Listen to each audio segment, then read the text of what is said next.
Hello, everyone, and welcome to tonight's edition of Woo You Clinical Applications of Autologous Serum Tears in the Spectrum of Dry Eye Disease with Dr. Cecilia Ketting. Thank you so much, Dr. Ketting, for being here with us. I always learn from you, and I'm super excited to learn again tonight.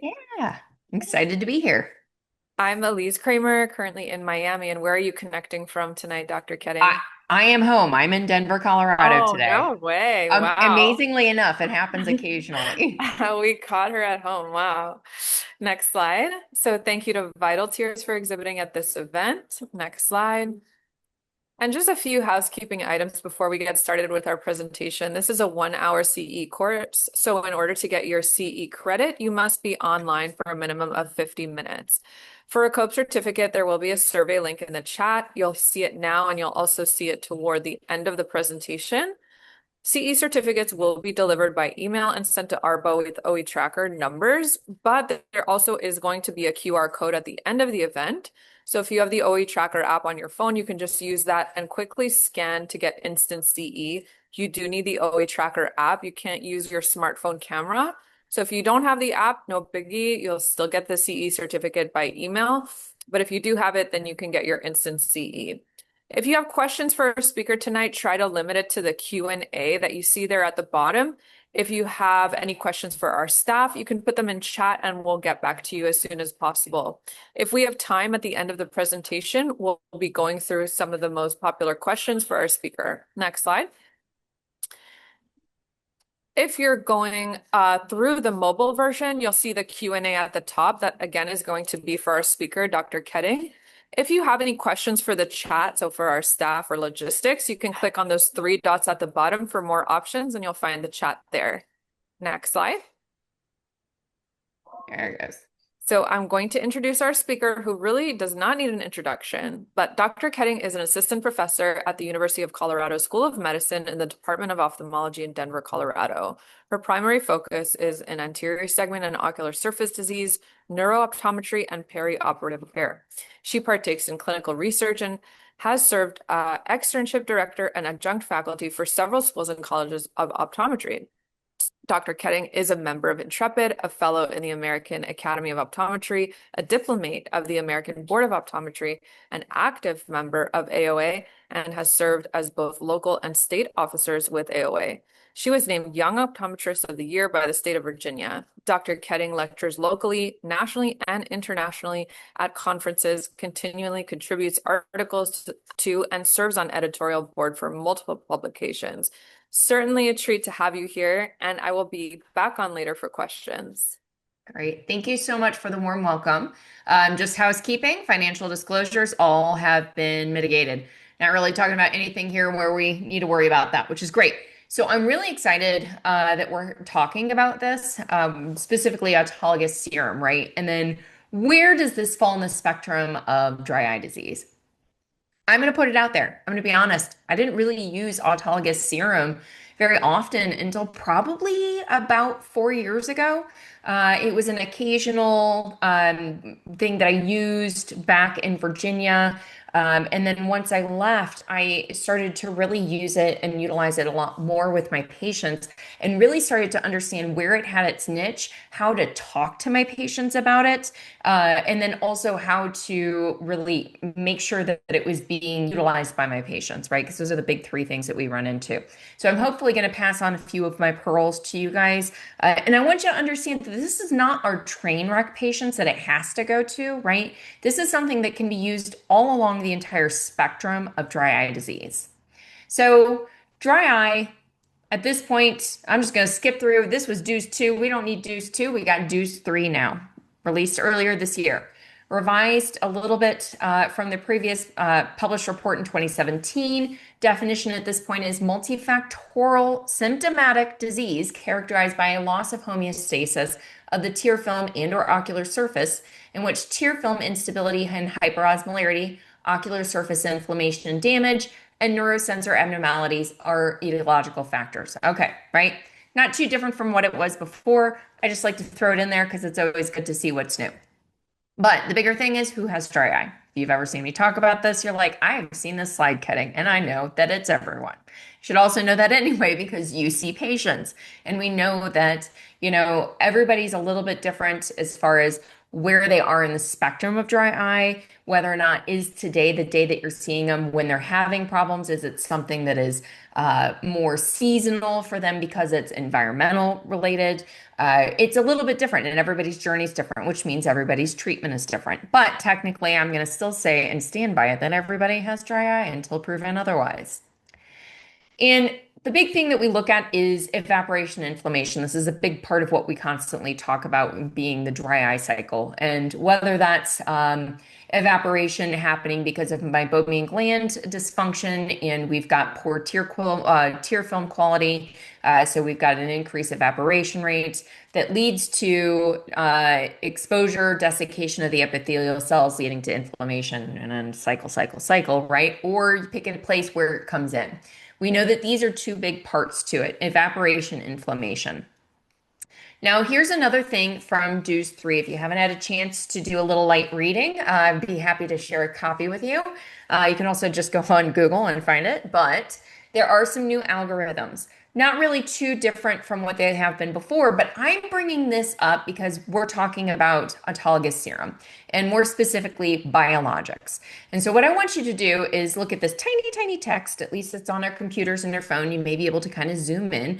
But what we see here is under treatment, under the area where it says ocular surface promoters and regenerators. That is where they're putting biologics, okay? And in the columns that they're saying it's usable are neural dysfunction. So talking about like neuropathic pain, neurotrophic keratitis, which is absolutely correct. There's a plethora of data out there that supports that, as well as it's what I use, right? One of the things along with Synergermin. It also is put under cellular damage disruption, right? We've got biologics under there. But what I don't see is under inflammation and oxidative stress. And what I want us to kind of think about is inflammation, oxidative stress is some of those earlier dry eye patients, right? Those are some of more of our early to mild, moderate, not necessarily into severe, where we're seeing the neuronal dysfunction and cellular damage and disruption. And I want to think about it there because it really is something that can be used at any point. And why do I say that? Well, autologous serum in itself, right? It's considered a biologic. That's what we're talking about. And it has lots of different things in it that help promote good function and better quality tears, right? We've got epidermal growth factor. We've got vitamin A and vitamin E. We've got immunoglobulins, which are our antibodies. We've got TGF, tumor growth factor beta. We've got fibronectin, cytokines, lysozyme, nerve growth factor, insulin growth factor, keratinocyte growth factor. Oh my goodness, all the factors, right? And the other thing is thinking about, is it tolerable? It's similar pH and osmolarity to natural tears, natural human tears, so it makes it a little bit more tolerable than some of the other things for our patients. Now, the benefits of all of those things, even though I'm just mentioning them, right? Well, what do they do? Because I can say what is in there till I'm blue in the face, but what does it do, right? That's kind of what helps us understand why I think this could probably be something we use at any stage of dry eye, not just our end stage or our very severe stage, right? Neurosensory repair, growth factors, right? All those growth factors we were talking about. Cytokines are anti-inflammatory. The immunoglobulins and the proteins help to actually prevent infections. The pro-inflammatory mediators that are diluted they actually help to repair the osmolarity.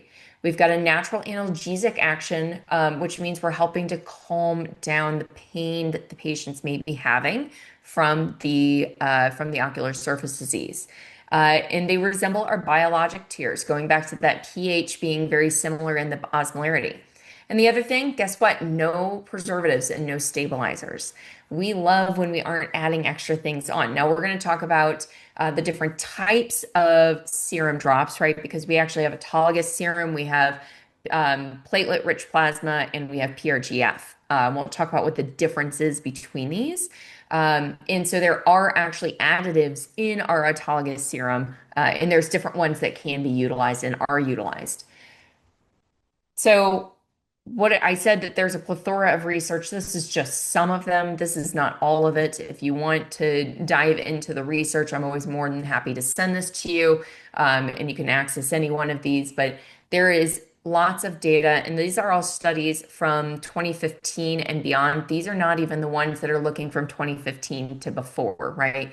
When we talk about autologous serum, serum has been used not only in eye care, but serum is used in other areas of healthcare. It's used in as injections into our joints. It's used for healing properties elsewhere. So we know that this is something that's been utilized for years. Technically, I think it goes back to even there's some Sanskrit. I gave a lecture on this with Mania Madonna, and she blew my mind on the history of it. I'm not a good historian, let's be honest, when it gets to that kind of stuff. But she was saying that it was actually in some of the ancient hieroglyphs from Egypt. There were some loose translations to using sanguis or blood for healing. So this is something that is not new, and it makes sense, right? It's what keeps us going.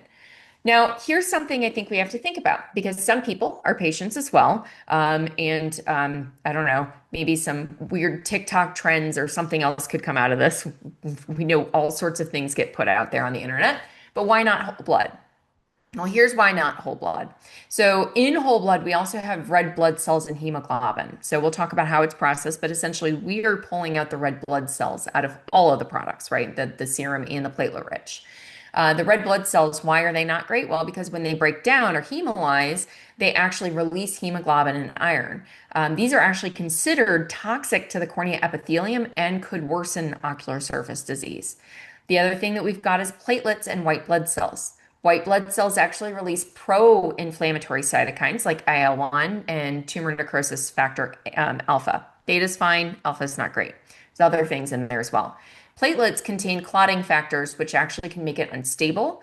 And in combination with RBCs having clotting cascade that activates creating fibrin, which is creating the clots, which is adding to the unstable parts. But it also just makes it irregular, and so then you're not getting good drops. A couple other things to go with it too. Either way, platelets in this instance is not great in whole blood. Now, we will talk about platelet-rich plasma, and so the processing of how it's done is in such that it keeps it stable and it keeps this problem from happening. And there's other benefits from having platelets in there that we're going to talk about as we go along. Uh, so here's just kind of a great image. This is actually out of the TFOS DUES 3, so this is something you can access, but it's looking at the differences and kind of walking through. So autologous, which is what we currently do, right? This is from the doctor, or I'm sorry, this is from the patient. This is the patient's own blood, right? So we are taking blood from the patient. It's then being spun down, right? So in with either a without an anticoagulant in a centrifuge, which then clots, and then we take out the clot and we're left with our autologous serum, or they use an anticoagulant and centrifuge it, which actually helps to then separate it into PPP, which we'll talk about, PRP, white blood cells, and then RBCs. And then depending on what's extracted, we either get PRP, PRGF, or PL. PL we're not going to talk about because that's not something that's really being done here in the United States or within eye care. Now, what the other thing you see is allogenic. Now, allogenic means that the blood is not from the patient, right? It's not auto, it's not my own, it's autologous, it's allogenic. So it's a donated blood or from umbilical cord. That is not something that is currently done in eye care, that's done elsewhere. There are a couple of, there's one company in particular that is looking at this as a potential way to get a more universal drop that can be utilized for patients without having to do blood draws on the patients. It is not something that exists in the United States at this point, though. Okay, so let's talk about some of these different components. First off, we've got the platelet poor plasma, and PPP. It's not something we use, okay? It's actually a supernatant plasma that's left over after the platelets are spun down and removed. So we see that top part that's right there. I think you can probably see my um, little pointer. We got the platelet port plasma that's at the top. It does actually have some platelets, but it's very, very few compared to the PRP because that's really where it's concentrated. Makes sense, right? Platelet poor, platelet rich. It does have plasma proteins, our albumin, fibrinogen, immunoglobulins, electrolytes, some growth factors, less than our PRP or our autologous serum. And there are some protocols, not in eye care, we're not really utilizing this, but there are some protocols that prefer this when clinicians want to avoid too much platelet-derived tumor growth factor beta, which is in high concentrations. There's some concerns for inhibiting epithelial proliferation or may promote some fibrosis. It's a good carrier or mild supportive therapy. Again, not really something we're using, but I like to talk about it because it is something that's in there.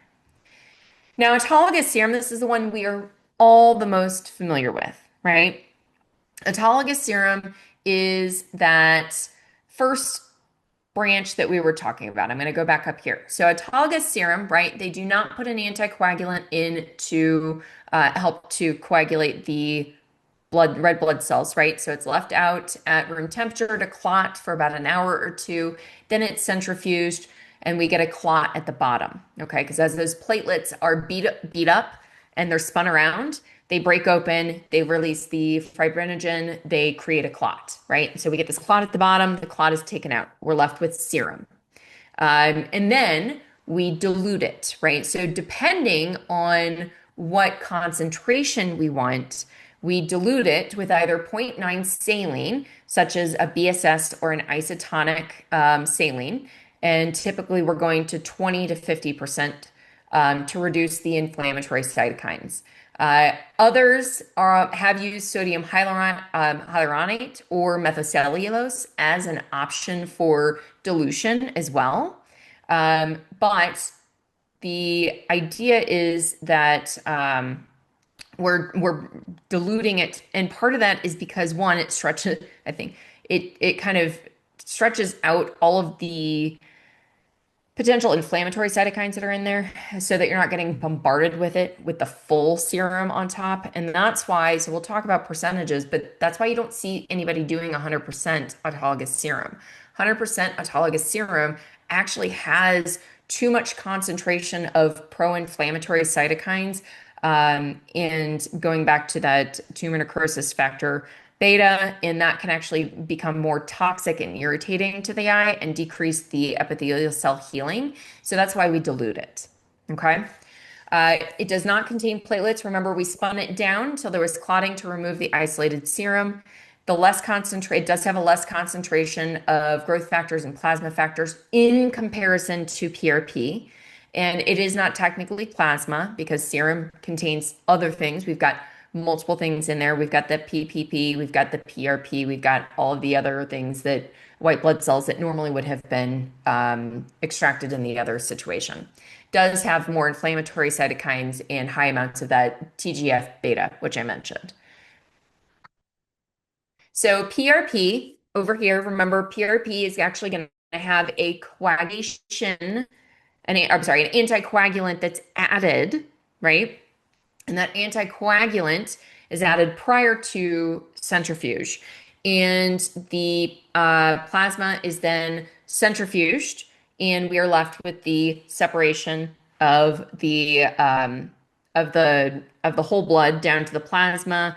Our our white blood cells are red blood cells. And so with a PRP, we actually remove only the white blood cells and the red blood cells, and you're left with after a second, so you spin it down again and you take out the PPP because now you've got a separation. So it actually goes through 2 cycles of spin.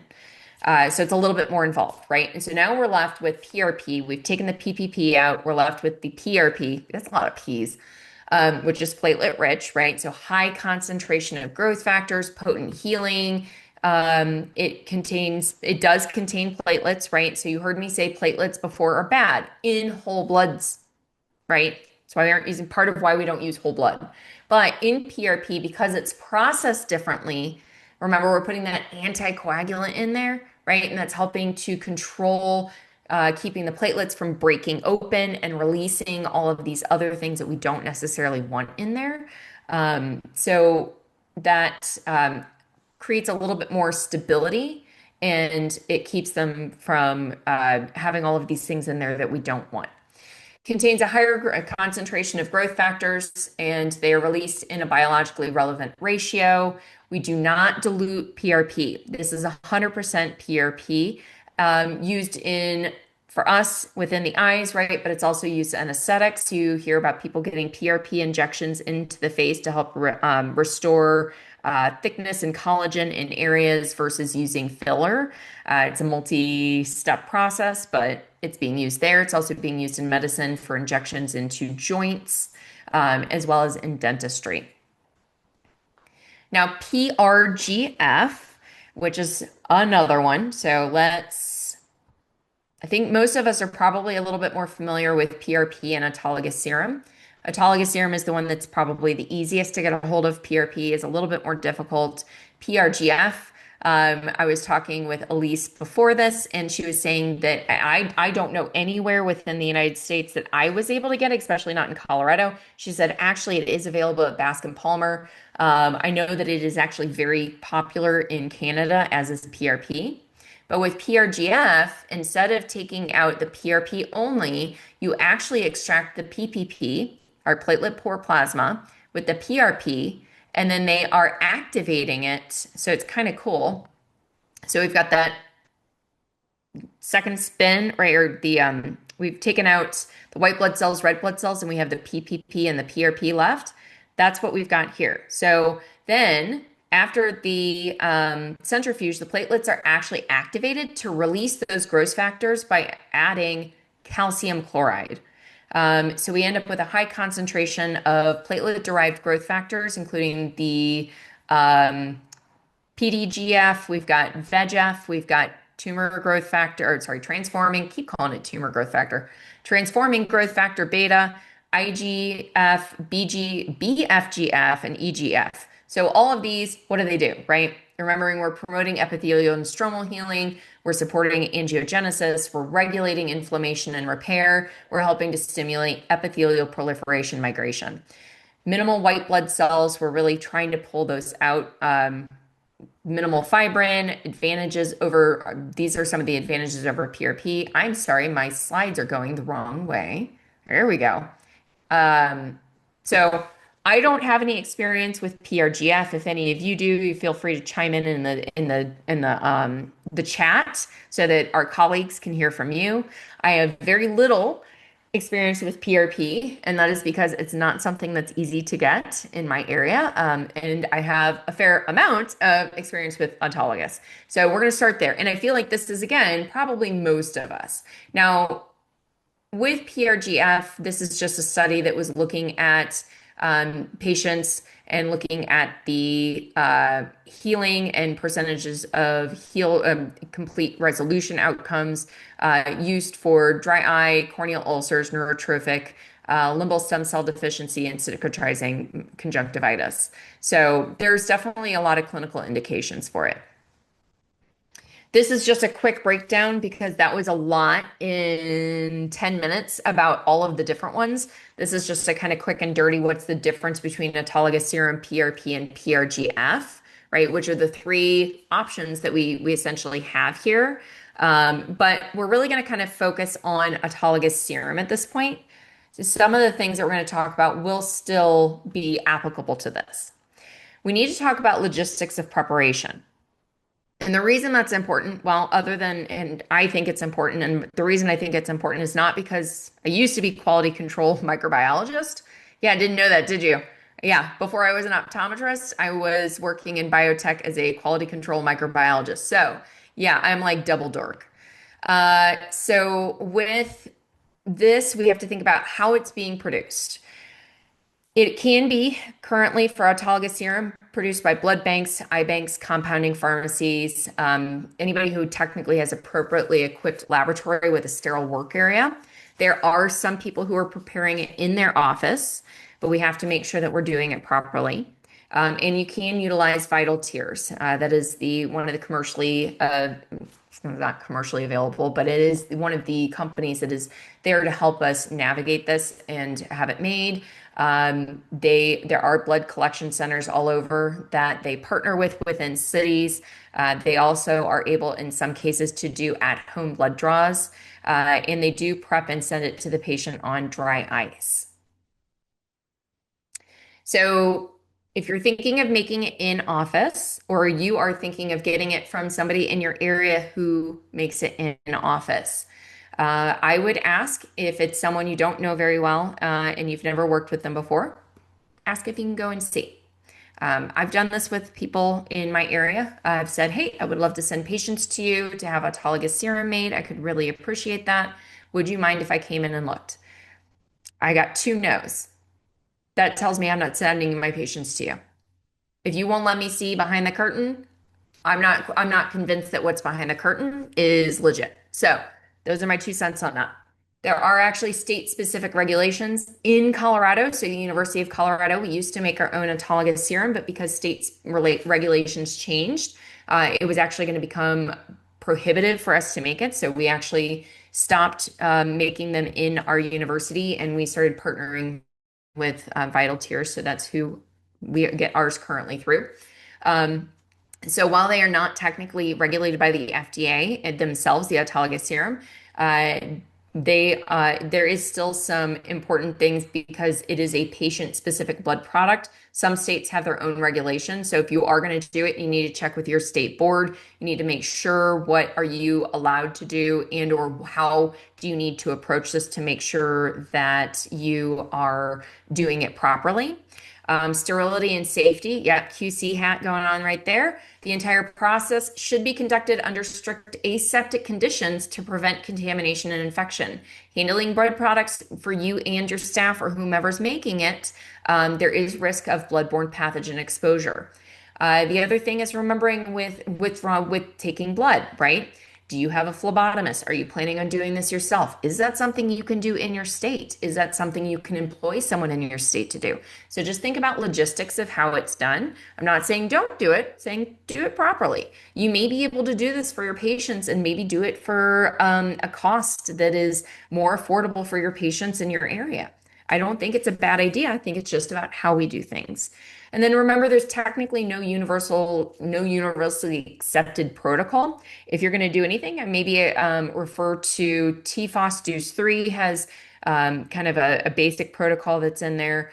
There's also some of our colleagues who do these things like Laura Perriman, Toyo's Clinic, other people who are already manufacturing these, and maybe talk to them about what their protocol is so that you can feel like you feel confident in how you're approaching it. So, what's the best percentage? Ideal, we talk about 20 to 50%. 20%, I'm going to go for in most cases, especially anybody who's got mild to moderate dry eye disease. Some of my Sjogren's patients, where they're pretty controlled, they're not uncontrolled, we're just trying to add something else in, or we are controlled on I say I've got them on like a cyclosporin or a lifitegrast, and it becomes cost prohibitive for them, and we're going to switch over to something else. I would probably keep them at a 20%. The 40%, I'm generally going for my Sjogren's patients who are a little bit more advanced or unstable, even when I've got them on things and I'm using this as an adjunct as opposed to a primary therapy. My neurotrophic keratitis patients, absolutely 40%, and that's after Synergimen. Neuropathic pain patients, that's kind of where I'm jumping my 40%. Also, I've got patients with cicatricial pemphigoid, patients who have issues with their host first graft, limbal stem cell issues. I'm going 40%. Those are all what I consider more severe kind of pathological issues. 50%, sure, you can do 50%. I don't personally do it because it doubles the cost for where I'm obtaining. And there's technically no studies showing therapeutic superiority. I've had patients on 50 and we've switched to 40, and I did not find that it made enough of a difference in them for double the cost. So that is my 2 cents. That's my personal opinion. What about it over 50%? Never. Why? Why would we not? Why would we do that? We already talked about what's the concern and why we kind of draw the line at 50%. Now, again, is there a study to say 50% is the magic line? Could you try a little bit over? Sure, you absolutely could, but I would do it with caution and understand the reason we don't want that over 50% is now we're at a higher concentration of the actual serum, right? And the inflammatory markers that are in the inflammatory cytokines that are in the serum, we've got a higher percentage of the TNGF beta, which at higher concentrations isn't always good. We've also got some of the things that have been broken open by the actual process of spinning down the autologous serum. So I would, if you decide to do that, use caution. Okay. Now, usage and storage. Uh, I've got some questions here that I do want to answer, but I think some of these we're going to answer as we go. So, usage and storage, most of the case, we're 4 to 6 times a day. Those are my more severe. I'm going to say, yep, we're doing 4 to 6 times a day. Mild ocular surface disease, dry eye disease, maybe twice a day, right? Uh, don't forget that any unopened bottles should be kept in the freezer. Opened bottles must remain in the refrigerator or refrigerated. Dispose of bottle every 7 to 10 days. Coolers or thermos for travel is a good idea. Big fan of telling them go get a Yeti. You can put ice cubes in there, or you can get little packs, cold packs you can put in there. If contamination is suspected, go ahead and discard the compromised vials. So 4 to 6 times a day. One of the questions is there a certain type amount of time that I'm going to have them use autologous serum? If this patient is going to be using it for neurotrophic keratitis or neuropathic pain, it's 8 to 12 months. And that's usually, I'm okay to come off of it. If they've got limbal stem cell deficiency and it's not caused by an autoimmune issue, it's not caused by something chronic, 8 to 12 months, I'm probably coming off of it and seeing if we can maintain off of it. Patients who are using it twice a day for just dry eye disease because it's less expensive than their copay, we're probably going to stay on it for at least a year to 2 years, kind of like what you would do for like cyclosporin or for your lifitegrast, right? You put them on for a year, you see how you're doing. If you're maintaining and you don't want to come off of it, sure, keep going. If you want to try coming off of it to see if something in your environment that's been causing the problem has changed, sure, we can always try coming off of it. But I mean, I kind of look at it depending on what the problem is. If this is something that's a severe issue, like an autoimmune disease like Sjogren's, where they're responding to it and they're doing well, keep with it. If they are someone who is a shorter term, we're doing this to treat a specific problem. You've got neurotrophic keratitis, neuropathic pain, something where we're shorter term, you can potentially stop it. But there's not a hard and fast rule on how long they're going to be on it. Kind of the fun part about dry eye, right? Everything's a little bit different depending on the patient. So why do we need to keep these refrigerated? Why do we need to keep them frozen? So temperature actually affects the stability of the biological molecules that we've been talking about, all these great factors that we need. Heat can actually denature the proteins and growth factors like epidermal growth factor. And those are important for corneal healing, part of what we're using this for in a lot of the cases. Lower temperatures actually slow down the chemical reactions that cause these components to degrade over time. So refrigeration helps to preserve the concentration of the active ingredients, helping to make sure that it's going to remain active for a longer period of time. The other thing is, yes, it helps to maintain the stability, but also there's no preservatives, guys. The lack of chemical preservatives is great because we don't really want them on front surface anyway. But unfortunately, it is, something that's not in there. So we need to do everything we can to inhibit the microbial growth. So these autologous serum and PRP are rich in nutrients that bacteria and other microorganisms love, right? Warm, nutrient-rich liquid equals an ideal environment for bacteria to multiply. So don't do it. Don't do it. Yes, there is one that is out right now, that a company that is a non-refrigerated Autologous serum, it could be great. I have not used it. I have asked for information to understand how they're able to do that. I have not received any yet. So I need to meet with them to talk with them. So I don't have any experience. So I can't attest to that at this time because I'm sure some of you may have heard about that. Okay. Now, I did want to bring this up because in doing deep dives for information for this, I like to see, is there data that's been done? Because as much studies as we can look at, the better and the better we are equipped to answer questions to our patients and the better we can feel about what we're doing. So this was a study done in 2015, I believe, 2016, sorry. And so what they looked at was they looked at the growth factor concentrations in autologous serum 4 weeks with refrigeration. And so they're looking at the longevity of it, right? Because when we talk about the drops, we know that typically we're supposed to throw the drops, we're told around 7 days. And the question is why? Can we keep it longer? Should we keep it longer? So looking at the growth factor concentrations over time in fresh autologous serum samples diluted to 50%, so that's what we're looking at with a saline solution or sodium hyaluronate. And what they looked at, you can see is day one, week 1, 2, 3, 4. And these ones are the ones that are kept in the refrigerator. And if we look at the growth factor in the saline solution versus the sodium hyaluronate, they're very similar in each one of the groups. And we also see that by week 4, even kept in the refrigerator, we are actually maintaining stability. And that's good. Now, does it mean I'm still going to tell that I'm going to start telling my patients to keep it for 4 weeks and they can keep it refrigerated for 4 weeks? No, it does not. I'm still going to err on the side of caution with guess what? This is something that's non-preserved. And I really don't want to chance that my patient, especially my compromised corneal patients, would use this and get some kind of infection.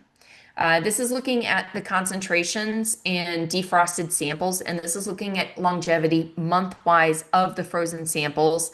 So again, 50% diluted with saline or sodium hyaluronate, frozen at negative 20 degrees Celsius.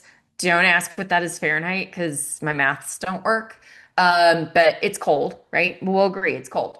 So looking at the levels of the growth factors in both groups, right? We've got starting fresh sample at 0, month 1, month 3, month 6, month 9. So when they were defrosted. And what we see again is we see pretty good stability through 9 months of being in the freezer. So I thought this was really interesting. Now, this is one study. I don't love hanging a hat on one study. And I would say don't hang your hat on one study, right? It's interesting, and I think it warrants more studies and more data. But I don't think it's something that's going to change the fact that I still think that yes, if it's been thawed, around 7 days is how long it's good for.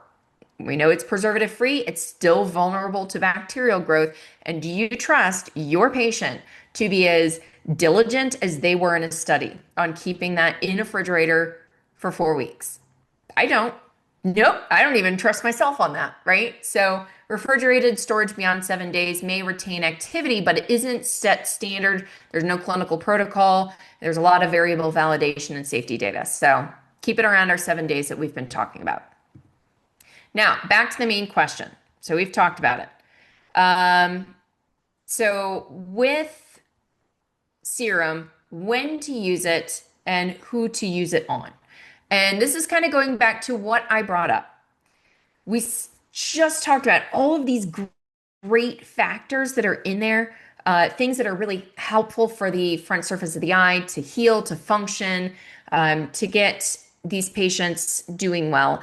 And not just our train wrecks, right? Not just our Sjogren's, not our severe Sjogren's, not just my limbal stem cell, my neurotrophic keratitis, but our dry eye patients, our mild dry eye patients, right? And I want to bring a couple of patients into this where I've used it, right? And I want to propose some scenarios and when to think about this, right? So this is a patient who's a 35-year-old Caucasian male, complains of fluctuating vision, foreign body sensation, eyes being red, has K-SICA with minimal MGD, Started on at-home good lid hygiene and heat mask and omega-3 because, yeah, everyone's going to get that if you're my patient. Attempted to prescribe cyclosporin and lifitegrast for the patient. It's 35, has health insurance. But guess what? My 35-year-old has a high deductible plan because he's a 35-year-old white male who's otherwise healthy. High deductible for insurance, and it was going to cost him 600 to 800 a month. Okay, that's a lot. Now, we tried a couple things. We did try nasal spray varenicline, and he said it was intolerable. He was getting nosebleeds. It's an issue here in Colorado. So we went ahead and discussed autologous serum, and we prescribed 20% twice a day. So as I was talking about my patients who are otherwise not severe dry eye, we just need something. We're treating mild dry eye. 20% at twice a day works really well for them. Okay. Now, what about this patient? Here we've got a 70-year-old white female. She has systemically uncontrolled Sjogren's and rheumatoid. This is a little bit more of one of my severe patients, right? We can see, look at that front surface. That is an angry front surface. We not only have dry eye, we've got a couple of filaments there. We've got you can actually see some limbal stem cell deficiency. You can see some stippling right here down towards the bottom. Um, you can actually visualize it there. It's all throughout, but you can visualize it there a little bit better. Patient is complaining of light sensitivity and pain. Not surprising. Actually, I'm happy. I would rather you complain of pain because if you look like this and you're not complaining of pain, you're now one of my NK patients, right? Findings show, as I mentioned, filamentary keratitis. We've got 3 to 4 plus diffuse SBK, and we've definitely got some limbal stem cell issues stippling there. Patient's already on cyclosporin, 0.05%, topical corticosteroid, using preservative-free artificial tears every 30 minutes. Okay, at least it's preservative-free, but obviously this patient's not very happy at all. Okay, so what did we do? So patient has previously tried, and this is unfortunately really my patients, they just fail everything. Varenicline nasal spray, lifitegrast we'd already tried. We tried cyclosporin 0.09%. It was really intolerable for the patient because I did want to try to see if we could stay with the same class, just increase the percentage. Punctal plugs, ointment at night. So we decided, or I decided I was going to switch over to preservative-free dexamethasone because corticosteroids are fine, right? But I want something preservative-free. So I had compounded preservative-free dexamethasone 0.1%, stopped the preserved steroid, cryopreserved amniotic membrane for 1 week in the right eye, which was the worst of the two. We were going to do the left eye at the time of removal for the right eye. So when they come back, so I'm trying to just kind of kickstart this, get this going. Amniotic membranes are beautiful. We love them, but they're not a long-term treatment, right? So a lot of times if I do an amniotic membrane, it's in conjunction with other things, especially if it's someone who looks like this, right? I want to kickstart them going in the right direction, and then I'm going to add something that's going to help with longevity of the treatment. So in this case, that's going to be autologous serum, 20%. Why 20%? I don't know. Probably could have done 40 now that I'm looking at it, right? I'm like, I probably would have done 40. But this could have actually have been, you know how I said I really didn't start playing around with this till about 4 years ago? I'd bet this is probably about that time when I was like, I don't know, let's just dabble and do a 20% and see what happens. Now I would say I've got more than enough experience and I would have done a 40% for this patient. I also talked to the rheumatologist about systemic medications and things that we might be able to do to adjust the medications because she's not controlled. That is uncontrolled. And when it's that level, these things are going to help, but I need help from a friend. I need help from rheumatology at this point. So a couple questions that I saw come in. Would autologous serum be helpful for an RCE patient to help reduce reoccurrence?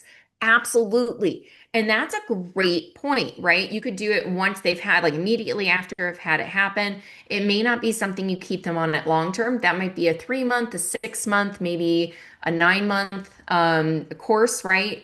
I would start with 3 to 6 and see where it goes. But that may help stabilize it because remember, we're decreasing the inflammation. With RCEs, a lot of that disruption of the tissue and that poor adherence is because of inflammatory cytokines, right? We decrease it, that would help. I like that question. That's a really good one. I already answered that. Gonna get rid of that.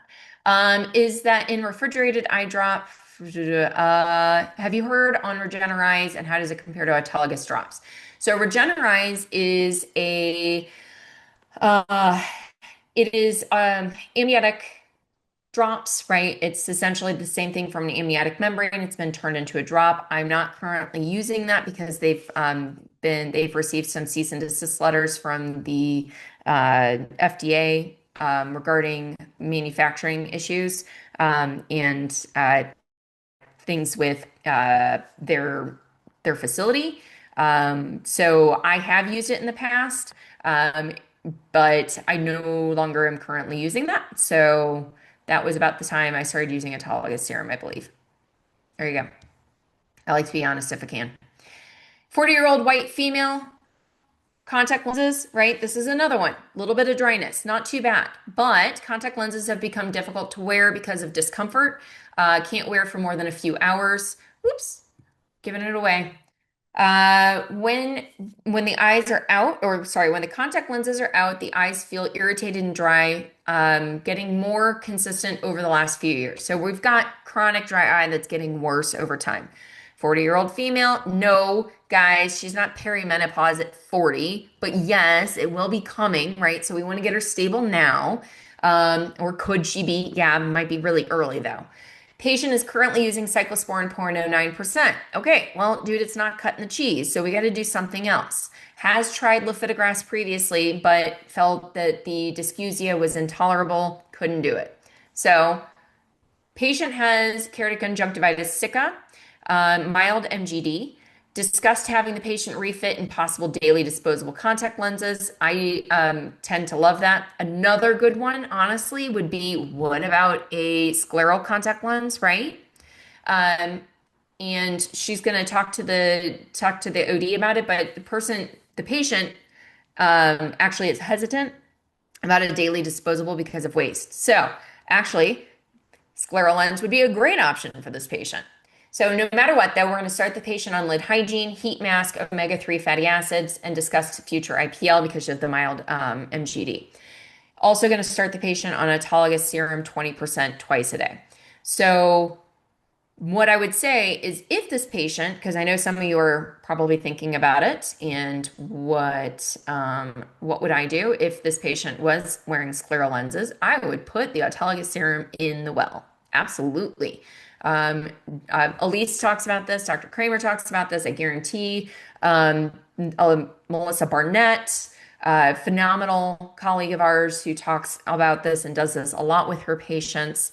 You are absolutely okay to make that doctor decision to put a drop of the autologous serum into the well of a scleral contact lens, and these patients do very, very well with this. So I am going to bring up a train wreck patient because we do need to talk about this. Dr. Vindang and I are going to be doing a lecture next week on some of these more nerve-based patients next week, but I do want to mention it in case you're not able to be there so that you can hear a little bit about this. But autologous serum used in neurotrophic keratitis. This has been done for years. You see these studies, 2004, 2007, 2009. And it's something that we continue to do. Now, prior to us having the ability to prescribe Synedgerman or Synedgerman being an option, this was one of those mainstays. And it doesn't mean that this has gone away. I have patients where Synedgerman hasn't been approved and they aren't able to get onto the patient assistance programs because they make too much. Patients who are hesitant. And then the other thing is, even if they do go on Synedgerman, I'm still utilizing autologous serum for 8 to 12 months afterwards to continue to promote the growth of those nerves, right? So this is a patient of mine who, this is a confocal biomicroscopy. I'm really sad mine broke, so I can't do this anymore. So this is like my last one. So corneal nerves that were actually being regenerated. She was a 25-year-old female who had LASIK surgery, and about 6 months after LASIK, the nerves weren't functioning. The cornea was starting to break down. So the patient was actually put on autologous serum. This is her at 8 months. And so what we're seeing here is in the little arrows, you're actually seeing down here, this is This is the actual new nerve growth. And on the upper, those are little areas of beating. So we get regrowth and we get new growth, which is great. That's what we want. Um, PRP and PRGF in NK. There was a study done in 2020 looking at 117 studies of PRP and PRGF in ocular surface disease. And lo and behold, does it really surprise us that PRP and PRGF are actually more effective on reduction of ocular surface inflammation than autologous serum? No. But access is one of those big issues. If you happen to be near Bascom Palmer, go out, man. They got the PRGF. Go do it and tell me how it's going. So this is a patient. This is one of the last ones. This was done with PRP. And this is actually a patient of Mania Madan. It's actually her mother, and I'm okay to say that. So the patient was figured out to have neurotrophic keratitis. They switched her over to preservative-free steroids once a day, PRP 3 times a day to 4 times a day in the right eye, antihistamine mast cell stabilizer because allergies were ongoing once a day in that right eye as well. So this is her mother on the top. That is before any of the treatment, and then I believe that is 3 months after treatment in the bottom photo. So PRP does work very well. Access to PRP and ASED, very few contraindications in either. Availability, yes, I know can be challenging, even for autologous serum. Finding someone who in your area does do autologous serum is an option. It may be something that maybe is done less expensive than acquiring through. We do have the option of vital tears, which most often costs between $400 to $600 for treatment.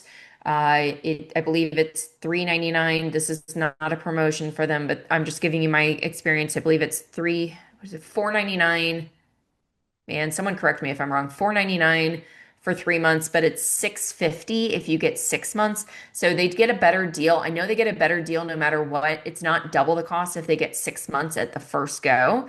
And most of the time, you're going to have them on it for at least 6 months. So if a patient can do that, that's the direction I would go.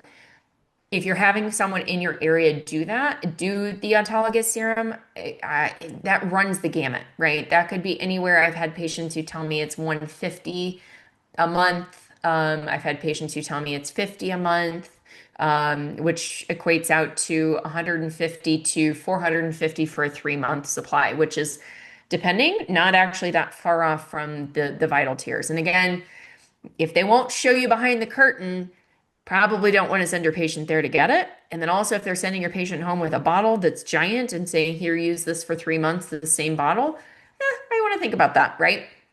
High concern for contamination there. Once the improvement's noted, you can taper frequency and maintain on other therapies.